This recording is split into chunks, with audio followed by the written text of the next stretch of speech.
In 30 days, we are going to elect the President of the United States. President Barack Obama is committed to expanding the American economy by strengthening the middle class. So we're on the same page for the next 30 days. Let's define the class system in America. A social class is a group of individuals who play a specific role in our economic system. Sociologists agree that there are three main classes: the elite, the middle class, and the poor. Now, the elite includes the wealthiest people in our society. Wealthy because they control the means of production in our society.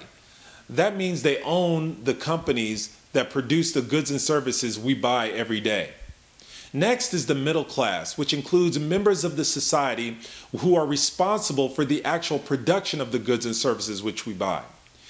There are three categories in the middle class. There's the upper middle class, there's the lower middle class, and there's the working class.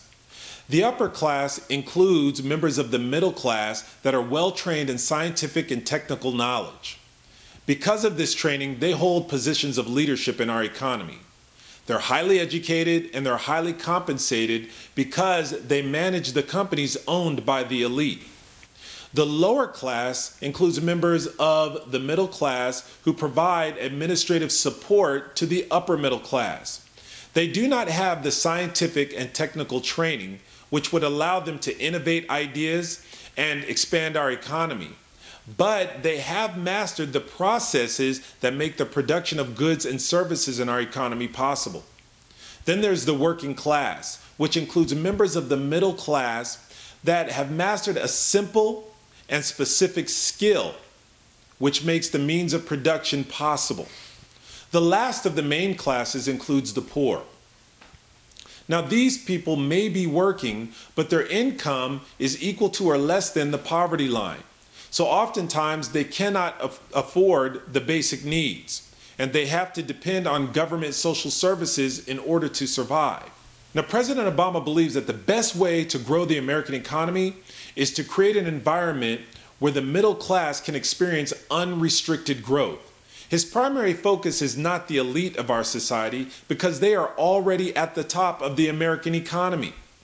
Creating measures that favor the elite will not increase the number of elite, it will only increase the wealth of the elite. And even though they may buy more things, they will not buy enough that will significantly change the economy. And this will not provide the greatest net benefit for the American society. President Obama does not want to increase the number of poor in our economy. Obviously, increasing the number of poor in our economy will increase the financial burden on our government and ultimately the entire economy. President Obama believes that the best way to expand the American economy is to lower the tax burden of the class that's in the best position to move upward in our society. The class that has the largest percentage of our population. The class that plays the greatest role in the production of goods and services, and the class that can purchase the largest variety and largest number of goods and services. This is the middle class. You see, the elite represents only 1% of our population. The poor represents 24% of our population. But the middle class is 75% of the American population.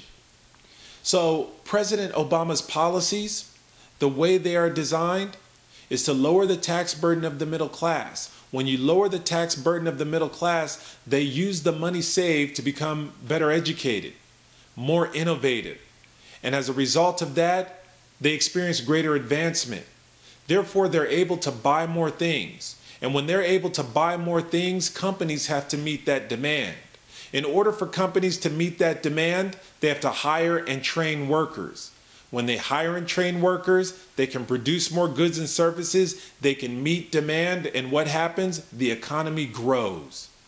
In 30 days, we are going to elect the President of the United States. I don't know about you, but I'm going to vote for the man who has designed policies that create the greatest net benefit for our country, and that's President Barack Obama.